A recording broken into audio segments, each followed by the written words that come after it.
చిన్న వయసులో 6 సంవత్సరాల చిన్న వయసు నుంచి దేవుని ప్రేమించినాను. నాకు 52 సంవత్సరాలు దాటినాయి. ఈ క్షణం వరకు నింద లేకుండా, మచ్చ లేకుండా పవిత్రంగా దేవుడు కాపాడినాడు. దేవునికి స్తోత్రం. ఆ క్షణాది దేవుడు నా చేయి పట్టుకున్నాడు. కలిసి నడుస్తున్నాను. దేవునితో భాగస్వామ్యం ఇది. ఆ క్షణాది శక్తి దేవుంది. 28 సంవత్సరాల వయసులో రైల్వే అకౌంట్స్ డిపార్ట్మెంట్లో జాబ్ చేస్తూ ఉంటుంది. 7 సంవత్సరాలు అప్పటికి అయిపోయింది. జాబ్ చేస్తూ IASలు సెలెక్ట్ కావాలని ప్రయత్నం చేస్తూ ఉంటుంది. ఆ సమయంలో ప్రవచన రీతిగా దేవుడు మాట్లాడినాడు.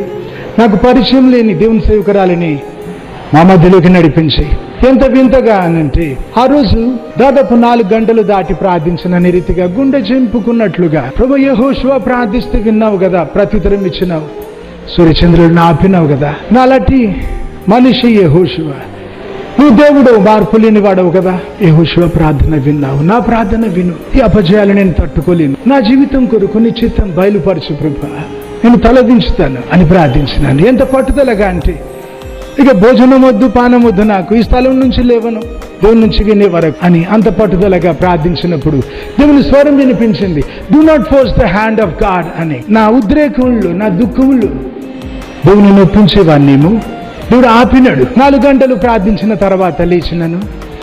కొన్ని గంటలు గడవక ముందే నా పరిచయం లేని దేవుని సేవకురాల్ని వింతగా మా ఇంటికి నడిపించినాడు. నేను ప్రార్థనలో పలికిన మాటని దేవుడు పలికినాడు. ఆ దేవుని సేవకురాల ద్వారా దేవుడు మాట్లాడి అన్నాడు, యెహోషువ ప్రార్థించినాడు, నేను విన్నాను, ప్రత్యుత్తరం ఇచ్చినాను, నిజం, నీ ప్రార్థన ఆలకించినానన్నాడు. నాకు దేవునికి ఇది మాత్రమే తెలిసిన మాట. ఆ రీతిగా దేవుడు ప్రత్యుత్తరం ఇచ్చినాడు. నీ తల్లి గర్భంలో నీవు ఉన్నప్పుడే నిన్ను అభిషేకించినాను, నా సేవ కొరకు నేను ప్రత్యేకించుకున్నాను, స్వస్థపరిచి వరం ఇస్తున్నాను, బుద్ధిగంతాల వరకు వాడుకుంటా అన్నాడు దేవుడు. ఆ తర్వాత ఉద్యోగం రాజీనామా చేసినాను. దేవుని సేవలు 24 సంవత్సరాలు పూర్తయినాయి. అయితే దేవుడు నన్ను సేవకు పిలిచినప్పుడు దేవునితో నిబంధన చేసుకున్నాను. ప్రభు పిలిచింది నువ్వు కాబట్టి నన్ను నీ సేవకు, నీ దగ్గరే నేను చేయి చాపుతాను, ఈ మనిషి దగ్గర చేయి చాపను. పిలిచింది నువ్వు కాబట్టి నీ దగ్గరే నేను ఆజ్ఞలు తీసుకుంటానని దేవునితో నిబంధన చేసుకున్నాను. ఆ రాత్రి దేవుడు ఒక కళ చూపించినాడు. రాత్రంతా ఆ కళ 20 రోజులలోగా అక్షరాల నెరవేరింది. ఏమన్నాడు దేవుడు? ఉన్న చోట నిన్ను వాడుకుంటాను, ఉన్న పాటున నేను వాడుకుంటానని చెప్పినాడు. కొన్ని అద్భుతాలు ఆ కళలో జరిగినట్లు చూపించినాడు. అవి అక్షరాల నెరవేరినాయి. ఆ రీతిగా నిబంధన చేసుకుని దేవునితో నిర్ధారణ పొంది అడుగు వేసినాక వెనుక చూడలేదన్నారు, ఆగలేదన్నాడు. నా ప్రాణం కంటే ఎక్కువగా దేవుడు అప్పగించిన మనుషుల్ని, దేవుడు అప్పగించే పనిని ప్రేమించకుంటే నేనున్న ఈ స్థలములు దేవుని సేవ ఒక్కరోజు కూడా జరగదు. ఎన్ని ప్రాణాపాయాలు వచ్చినాయి నేను లెక్క పెట్టుకోలేదు. లెక్క పెట్టుకునేంత పెద్ద విషయం కాదనుకున్నాను. ఆ కొడుకు ప్రాణం ఇచ్చిన దేవుని కొరకు ఎంత చేసినా తక్కువ అనుకున్నాను. అయితే ఆ రీతిగా 24 సంవత్సరాల సేవ పూర్తయింది. చాలామంది కేడి శామ్యూల్ బ్రదర్ అని అంటా ఉంటే మా సంఘస్థులకు తెలీదు ఆ పేరు ఎందుకు మారింది చెబుతాను. 19 సంవత్సరాల క్రితం మహాశ్రమ వచ్చింది నా దేహంలో వచ్చిన ఆ శ్రమ గురించి అయితే బైబిల్లో యోబు పలికిన మాటలన్నీ పలకగలను. ఆ శ్రమలు రోజు కల కనిపించింది. పెద్ద పాత్రలో నేను ముడుచుకుని ఉన్నట్లుగా మెలకు వచ్చినప్పుడు ఆ వాక్యం గుర్తొస్తుంది. నేను పానార్పణముగా పోయబడ్డానికి సిద్ధంగా ఉన్నాను. ఆ తర్వాత ఏముంటుంది? నేను వెడలిపోయే కాలము సమీపమై ఉన్నదని కదా, పోయే కాలం వచ్చిందని తెలిసింది. కొంచెం సేపు అయిన తర్వాత దేవుని స్వరం విన్నాను. నా కుమారుడా వస్తావా అని అడిగినాడు దేవుడు. నేను అన్నాను, ప్రభా నువ్వు పిలిస్తే నీతో ఉండేవాడిని ఈ సమయం, వస్తావా అని అడిగి నాకు స్వేచ్ఛ ఇచ్చినావు కదా. 6 సంవత్సరాల వయసు నుంచి వేరే ఆశ లేదు, నాకు వేరే ఆశయం కూడా లేదు, ఇంకేమో సాధించాలని చెప్పి నీ కొరకు ఆశపడ్డాను. నేను ఉంచడములో నీకు మహిమ ఉంటే ఉంచి నీ సేవలో వాడుకో, తీసుకోవడంలో నీకు మహిమ ఉంటే ఈ క్షణం సిద్ధమని చెప్పినాను. ఎందుకంటే సిగ్గుపడని అక్కర లేకుండా బ్రతికించినావు ఈ క్షణం వరకు. ముందు గురించి అయితే వేరే ఆశ లేదు నాకు. నా తండ్రివి కదా తీర్మానం నీకు విడిచిపెడుతున్నాను. ఉంచడము తీసుకోవడము నీ ఇష్టం అన్నాను. సిద్ధం దేనికైనా అన్నా. నీ ఉన్నత మహిమ వెతకడానికి నీ ఇష్టం. ఆ వైపు ఈ వైపు. మా అన్నను పిలిచి చెప్పినాను, దేవుడు ఇట్లా అన్నాడు, ఏ వైపు తీర్మానం నాకు తెలీదు. నేను చనిపోతే నా దేహానికి స్నానం చేయించొద్దు, పెట్టెలో పెట్టి సమాధి చేయండి అని చెప్పినాను. ఎందుకు? నా ఎడమ కాలంతా కుళ్ళిపోయి ఉంది. ఆశ్రమంలో ఉన్నా నేను సంతోషంగా దేవునితో ఉంటే అందరూ నా కాలు చూసి ఎందుకు ఏడవాలని. ఎటువంటి పరిస్థితి? నా చర్మము ప్యాంట్ కంటుకొని ఊడొచ్చేసేది. బట్టలు మార్చుకునేప్పుడు వేణీళ్ళతో కడుగుతుంటే కుళ్ళిపోయిన మాంసం రాలిపోయేది. శవం మీద వాలిన దానికంటే ఎక్కువ ఈగలు వాలేవి. నా ఎడమ కాలులో చీలమండ ఎముక ఉండాల్సిన చోట ఆ ఎముక చెడిపోయి గుంట ఏర్పడింది. ఎక్కడ కాలు పెడితే అక్కడ రక్తం మడుగట్టేది. దుప్పట్లు మడితేసి పెట్టినాను. ఎంత ఉతుకుతారని చెప్పి ఆ సమయానికి న్యూస్ పేపర్లు వాడి తీసి పెట్టడం మొదలు పెట్టినాను. ఇక నా రక్తం కదా, ఎవరి చేతికి లేదు, కుంటుకుంటూ వెళ్ళి నేనే పడేసేవాడిని. అట్లాగా ఆ రక్తంతో తడిసిన కాగితం పడేయడానికి పోయేప్పుడు దేవుని స్వరం విన్నాను. తోమా భక్తుని రక్తంతో మన దేశం నేల తడిసిందని చెబుతావు కదా, నీ దేశం కొరకు నీ రక్తం ఒలకనిస్తావా అని అడిగినాడు దేవుడు. శివారంభం నుంచి మన దేశం కొరకు చాలా ప్రార్థించిన, మన దేశంలో ఉన్న గిరిజనుల కొరకు కూడా చాలా ప్రార్థించిన. అడిగినాడు దేవుడు, నీ రక్తం ఒలకనిస్తావా? నేను అన్నాను, ఆగి కూడా పట్టుకొని ఒక చేతిలో ఉన్న రక్తంతో తడిసిన కాగితాలు పట్టుకుని అన్నాను, ప్రభా, నా దేశం కొరకు నా రక్తం ఒలకడం మాత్రం కాదు, నా దేశం కొరకు నా జీవితం నీవు విత్తనంగా వాడినా ఒప్పుకుంటాను, ఎరువుగా వాడినా ఒప్పుకుంటాను. నా దేశాన్ని నీవు దీవించడం నేను చూడకున్నా పర్వాలేదు, అయితే నా దేశాన్ని దర్శించు, రక్షించు, దీవించమని అడిగినాను. మరి ఆ 20 ఏళ్ల క్రితం ఏమన్నారు మన దేశస్తులని? ఇండియన్ బెగర్స్ అన్నారు. ఇప్పుడు ఏమంటున్నారు? ఇండియన్స్ని ఇండియన్ కింగ్స్ అంటున్నారు. ఇండియన్స్ పై కంపెనీలన్నీ కొనుక్కుంటున్నారు. ఏ దేశంలో అయినా అన్ని రంగాల్లో ఇండియన్స్ని తలగా ఉంచినాడు దేవుడు. అయితే నన్ను అడిగినప్పుడు చెప్పిన, నా జీవితం ఎరువుగా వాడిన, విత్తనంగా వాడిన నేను ఒప్పుకుంటా, అయితే నా దేశాన్ని దీవించు అని అడిగినాను. ఆ పరీక్షలో ఈ రీతిగా నా ప్రాణం గురించి దేవుడు పరీక్షించుకున్నాక ఏం జరిగింది? మా అన్నకి చెప్పినాను కదా, ముసితోడ తీసుకుంటాడు దేవుడు, పెట్టెలో పెట్టి డిస్పోజ్ చేయండి అని చెబితే, నాకంటే 7 ఏళ్ళు పెద్దవాడు మా అన్న, చాలా ఏడిచినాడు. సమయం లేదు అవతల బొమ్మని చెప్పి గొల్లం వేసి మోకరించి ప్రార్థన చేసుకుందామని మోకరించబోతుంటే గాఢ నిద్ర నన్ను కమ్ముకుంది. ఒరిగిపోయిన నేల మీద వెళ్ళి చాలా మందితో మాట్లాడినట్టు గుర్తుంది, కానీ వివరాలు మరిపించినాడు దేవుడు. దేవుడు పక్కన నిలిచి నన్ను పరిచయం చేస్తున్నట్టు చూపించినాడు. ఆ తర్వాత మెలకు వచ్చినప్పుడు మై సన్ వేకప్ అని పెద్ద స్వరం వినిపించింది. మెలకు వచ్చింది కానీ దేహం గట్టిగా అయిపోయింది. చచ్చినోడు దేహం మెత్తగుంటుందా? ఆ ఒడ్డుకు పోయినాను, దేహం గట్టిగా అయింది. నా మాట వినడం లేదు. మెల్లమెల్లిగా నా దేహం అదుపులోకి వచ్చింది. అప్పుడు అబ్రహాం అని పిలిచినాడు దేవుడు. మా తాత పెట్టిన పేరు కాదు, నేను కోరుకొని పెట్టుకున్న పేరు కాదు, ఎత్తుకొని మా పాస్టర్ చిన్నప్పుడు పెట్టిన పేరు కాదు, దేవుడు పిలిచిన పేరు. ఇస్సాకు గురించి పరీక్షించినాడు కదా దేవుడు అబ్రహాం. మరి నా ప్రాణం గురించి నన్ను పరీక్షించినాడు, అబ్రహాం అని పేరు పెట్టినాడు. అందుకే ఇదివరకు కేడి శామ్యూల్ కదా నా పేరు. దేవుడు పెట్టిన పేరు ముందు పెట్టుకొని మిగతా పేరు పక్కకి నెట్టేసి గవర్నమెంట్లో కూడా లీగల్గా ఆఫీషియల్గా అంతా చేంజ్ చేసుకున్నాను. ఏమని? అబ్రహాం కేడిఎస్ అని. అయితే వద్దయ్యా, వద్దు, అది ఒక్కటి కోర నేను, అందుకే వీళ్ళని గెలవలేదు నేను అడ్రస్. ఇప్పుడు అర్థమైంది కదా, ఇంకేం లేదు. ఆ రీతిగా పేరు మారింది 19 సంవత్సరాల క్రితం. Abraham KDS, pastor Abraham KDS నా పేరు ఇప్పుడు. అయితే ఆ శ్రమలోనే భాగముగా ఆ కాలు కుళ్ళిపోయిన సమయంలో నరము నొప్పి చెబుతుంటే ఏం కొట్టుకుంటా ఉంటే ముఖాల మీదకి వచ్చి, ప్రభు నరమాత్రుడను, శక్తి సరిపోతే సహాయం చేయమని అడిగినాక దేవుడు చేసిన మేళ్ళ కొరకు వందనాలు చెల్లిస్తూ ఉంటాను. ఏమన్నాను? ఇంకో కాలు కులిపోలేదు కదా ప్రభు, నీకు వందనాలు అని చెప్పినాను.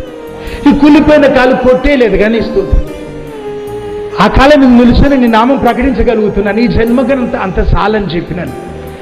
కాడి కింద ఎద్దు ఒరిగిపోయిన రీతిగా నీ నామం ప్రకటిస్తూ చచ్చిపోయిన ఒప్పుకుంటా అని చెప్పినాను. దేవుడు ఇచ్చిన రక్షణ కొరకు కృతజ్ఞతలు చెల్లించినాను. దేవుని సేవ పిలుపు కొరకు వందనాలు చెల్లించినాను. దేవుడు దొరికినందుకు ఇది నా భాగ్యం అని వందనాలు చెల్లించినాను. కృతజ్ఞతలు చెల్లిస్తున్న వేళ చేతి వేళ్ళు వచ్చినాయి, స్పర్శ తాకింది గాయం పైన, శక్తి నాలో ప్రవహించింది. ఎంత కరెంట్ తీగను పట్టుకుంటే ఎట్లాగా అట్లా షాక్ కొట్టినట్టయింది. ఉలికిపడి చూస్తే శీలమండ ఎముక పాడైపోయి రంధ్రం ఏర్పడిన ఆ చోట కొత్త ఎముక కనిపించింది. నా కాళ్ళు ముట్టి కొత్త ఎముక సృజించినాడు దేవుడు. శిష్యుల పాదాలు ముట్టిన యేసయ్య నా కాళ్ళు ముట్టినాడు, నన్ను బాగు చేసినాడు. పలికి విశ్వం సృజించిన దేవుడు పలికిన బ్రతికేవాడిని కదా, దిగి వచ్చి నడిచి వచ్చి నా కాళ్ళు ముట్టినాడు.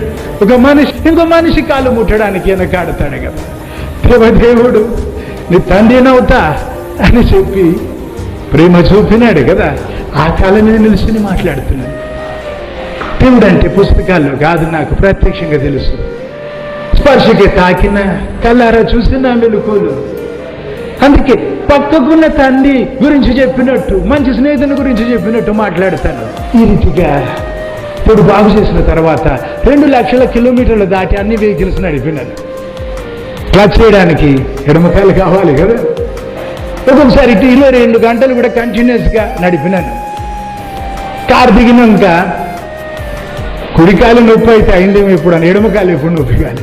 మోషేకు ఒక కర్ర ఇచ్చినాడు కదా దేవుడు, దీవించి తన దగ్గర ఉన్న కర్రని నా కాలు బాగు చేసి నన్ను తన సాక్షిగా మార్చుకున్నాడు. దేవునికి స్తోత్రం. నా సేవలు 7 ఏళ్ళు పూర్తయిన తర్వాత సేవలు ఏ రీతిగా ముందుకు సాగాలి ప్రభా నాకు నేర్పించు అని అడుగుతూ ఉపవాస ప్రార్థన మొదలుపెట్టినాను. నేనేమనుకున్నాను, ఎన్ని రోజులైనా 100 రోజులైనా 1000 రోజులైనా లెక్క పెట్టను, దేవుడి నుంచి వినే వరకు ప్రార్థిస్తానని ఉపవాస ప్రార్థన మొదలుపెట్టినాను. అయితే ఉదయం 6 గంటలకు ఉపవాస ప్రార్థన మొదలు పెడితే సాయంత్రం 6 అయిందంటే కూర్చొని బైబిల్ చదువుకుంటున్నాను. చైర్లో కూర్చొని మెలుకున్నాను, బైబిల్ చదువుకుంటున్నాను. దృశ్యం మారిపోయింది. మహావృద్ధుడు కనబడతా ఉన్నాడు ఎదుట, చిరునవ్వు నవ్వుతూ ఇక్కడ రమ్మని పిలుస్తున్నాడు. నేను దగ్గర వెళ్ళే వరకు ఆగక ఆ ఆత్రానికి ఆయనే పరిగెత్తి నా దగ్గర వచ్చి కౌగులించుకుని వీపులో నిమురుతూ నేను నీకు నేర్పిస్తాను అన్నాడు. మెలుకులు ప్రత్యక్షంగా నా జరిగింది చెబుతున్నాను. దేవుని చూస్తున్నాను, వచ్చి నన్ను కౌగులించుకున్నాడు. నేనేమడుగుతున్నాను, సేవలు ఏ రీతిగా ముందుకు సాగాలి ప్రభా నాకు నేర్పమన్నాను కదా, వీపులో నిమురుతూ నేను నీకు నేర్పిస్తాను అన్నాడు. ఈ రీతిగా సాగుతున్నాను దేవుని సేవలు.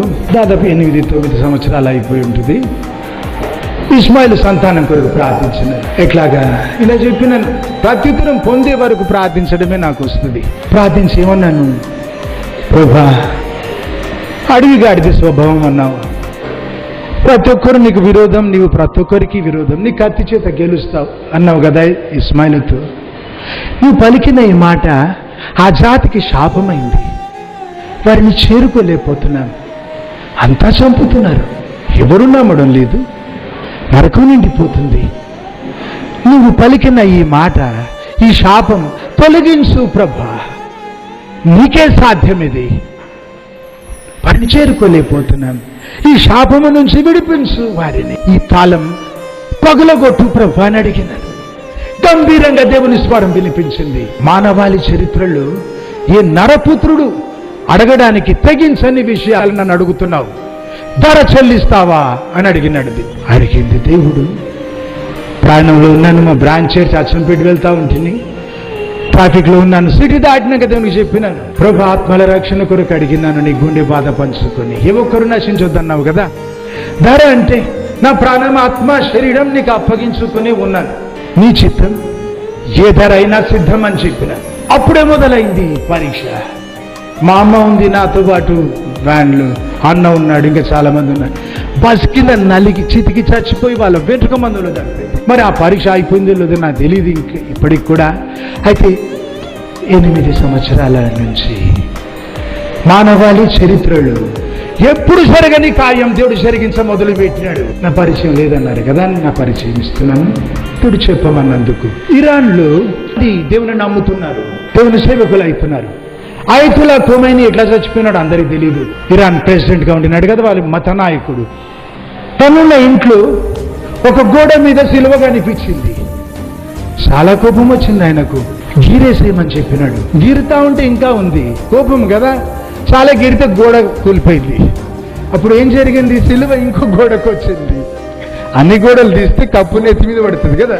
ఈ కోపంలో ఏ క్యాన్సర్ వచ్చి వాడు ఎన్నో వచ్చినాయి. మరి లాస్ట్కి ఏం జరిగిందో దేవునికి, ఆ మనిషికి తెలుసు కదా. అయితే ఇరాన్ దేవుని వైపు తిరుగుతుంది.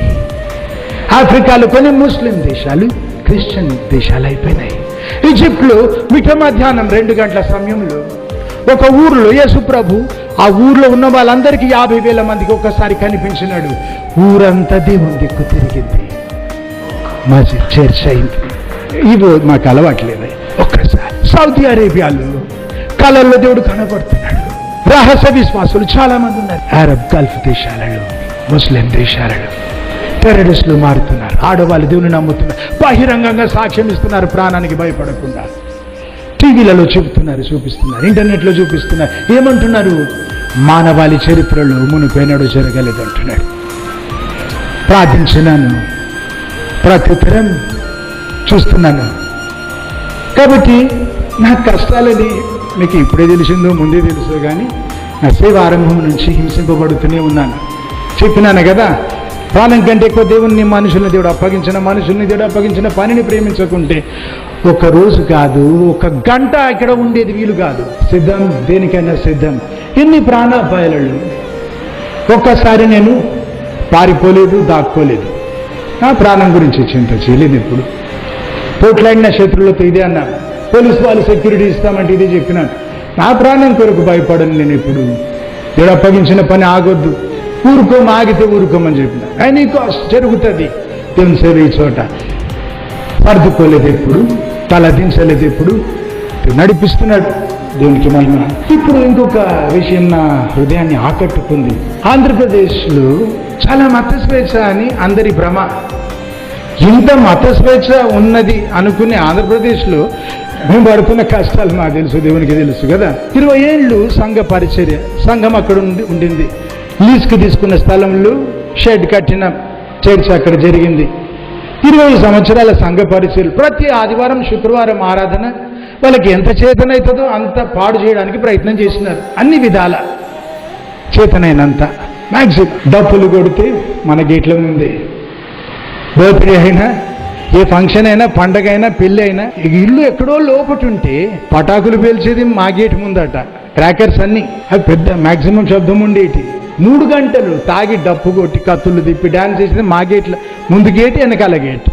ఈ డప్పు కొట్టకుండా వాళ్ళకి ఏ పండుగ జరగదు. ఇక అన్ని రకాల వెహికల్స్ తెచ్చి మా స్థలాల చుట్టూ నిలబెడతాడట. ఎంత గేట్ ముందు ట్రక్కులు పెడతారు. దేశంలో, లోకంలో ఎక్కడ చేరట్లా. గేట్ ముందు పెట్టారు కదా, పెద్ద ట్రక్, గేట్ అంతా మూసేసే అంతా. జరపమంటే చెడ్డ బూతులు, పోట్లాట, గుంపులు 100 మంది 5 నిమిషాలు వస్తారు. ఇక గుంపులు నిల్చొని మాట్లాడుకుంటారట. ఇక్కడ మా స్థలాల చుట్టూ. నీ ఆఖరి కోరిక ఏంటి అని అడిగితే ఇక్కడే చేస్తానంటాడేమో. ఇంకేమైనా విల్లు రాసి పెట్టినావా అంటే అక్కడే సమాధి చేయమంటాడేమో. ఈ పట్టుదల అంతా 3 తరాలు అయిపోయింది. మొదట మాతో పోట్లాడిన వాళ్ళు ముసలోళ్ళు అయిపోయి మెల్లి నడుస్తున్నారు, మెల్లి పోట్లాడుతున్నారు. ఇప్పుడు మనవాళ్ళు కూడా ఇప్పుడు 15 సంవత్సరాలు ఎక్కువ వచ్చి పరిగెత్తేస్తారు. ఆడవాళ్ళు, చిన్నవాళ్ళు, మగవాళ్ళంతా. ఏ మధ్యరాత్రి అయినా కూర్చున్నాడు దేవుడు. ఏ ఒక్క పరిస్థితి ఆగలేదన్నాడు. దేవుడు చేయమిచ్చినాడు, మాకు చేయయాత్రగా నడిపిస్తున్నాడు. దేవునికి మహిమ కలుగును గాక. అది ఇప్పుడు నా హృదయాన్ని ఆకట్టుకున్న విషయం. ఇంత స్వేచ్ఛ ఉన్న ఆంధ్రప్రదేశ్లో ఇది మా పరిస్థితి అయితే, నార్త్ ఇండియాలో క్రైస్తవులు ఎట్లున్నారు? బహిరంగంగా మొక్కడానికి కూడా లేదు కదా, దొంగచాటుగా మొక్కాలి. బాప్తిజం ఇవ్వడానికి లేదు. బాప్తిజం ఇస్తే జైలు వేస్తారు, కొడతారు, చంపుతారు. దిక్కే లేదనుకుంటున్నారు. కాబట్టి ప్రార్థన ఆరంభించి నన్ను ఒట్టి ప్రార్థన చేయడం నాకు రాదు. నేను భోజనం మాని ఈ రోజు లెక్క పెట్టినాను. 263 రోజులు అయింది. మీరు నమ్మితే ఎంత, నమ్మకపోతే నాకెంత. నిన్ననైతే కలవనన్నాను కదా, నువ్వు ఒప్పించే అవసరం నాకేంటి? ఇప్పుడు చెప్పమన్నాడు, చెబుతున్నాను. 263 రోజులు అయిపోయింది నేను భోజనం చేయడం లేదు. మా దేశంలో ఉన్న క్రైస్తవులకు న్యాయం జరిగించు ప్రభు అని అడుగుతున్నాను. గుండె చెంపుకొని మానకుండా ప్రార్థిస్తున్నాను. నా భోజన పానాల కంటే ఎక్కువగా ఏం చేయి, నా ప్రాణం కంటే ఎక్కువగా ప్రేమించేయి. వారికి సంరక్షణ దయచేయమని అడుగుతున్నాను. వారి క్షేమం అనుగ్రహించు, సమాన అవకాశాలు వారి దయచేయి. మత స్వేచ్ఛ మా దేశంలో స్థాపించమని మా దేశాన్ని దిక్కుమలించమని, రాష్ట్రాల్లో కేంద్రంలో మతము జోలికి పోని వారికి రాజ్యం అప్పగించమని ప్రార్థిస్తూ భోజనం మాన్నాను. బ్రతకడానికి అవసరమైనంత ఏదో స్నాక్స్ మాత్రం తీసుకుంటున్నాను, లేకుంటే ఆత్మహత్య అవుతుంది, దేవుని దగ్గర పోను కదా. తప్పనిసరిగా కొంచెం వీటన్నిట్లో 3 రోజులు ఇంకా చాలా పరిపెట్టినారు శత్రులు మాకు. సొమ్మసిల్లి ఉన్న సమయం మీరు వచ్చినారు, అందుకొరకు కూడా కలవలేదు. చాలా గౌరవం మీరంటే చాలా ప్రేమ నాకు. చిన్నప్పటి నుంచి అదే నేర్చుకున్నా. నేను దేవుని సేవకులను చాలా ప్రేమించిన. మా ఇంటికి వస్తే వాళ్ళ సంచులు పట్టుకొని పోయినాం బస్ ఎక్కించే వరకు. మేము ఉండే కాలనీలో అంతా బయటకు వచ్చి చూసేవాళ్ళు నన్ను. ఎంత ఖచ్చితంగా ఉంటాడు మనిషి, ఎవరితో స్నేహం చేయడు. ఆ పాత ముసలామె సంచి కొట్టుకొని పోతాడేంటి అని నా వ్యక్తిత్వం అది. ఇప్పుడు చెప్తే కలిసినాను కదా ఇప్పుడు కూడా. మరి నేను బ్రతికే తీరు గురించి సారీ చెప్పాను మీకు, నాకు అట్లాగే వస్తుంది.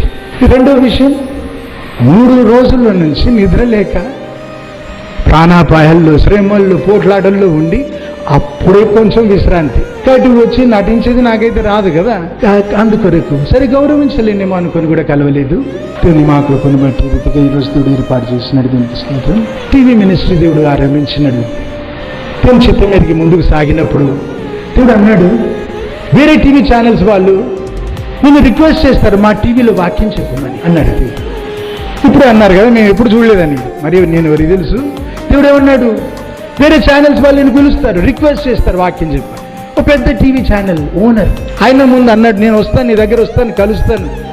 చాలా ఆపజూసినాను, వినడం లేదు. ప్రార్థించాలని ప్రేరేపణ అయింది. నేను చెప్పినాను, నేను వస్తాను నీ దగ్గరికి అని చెప్పి వెళ్ళినాను. వెళ్తే తన క్యాబిన్లో నిలుచుని నా కొరకు ప్రార్థించమన్నాడు.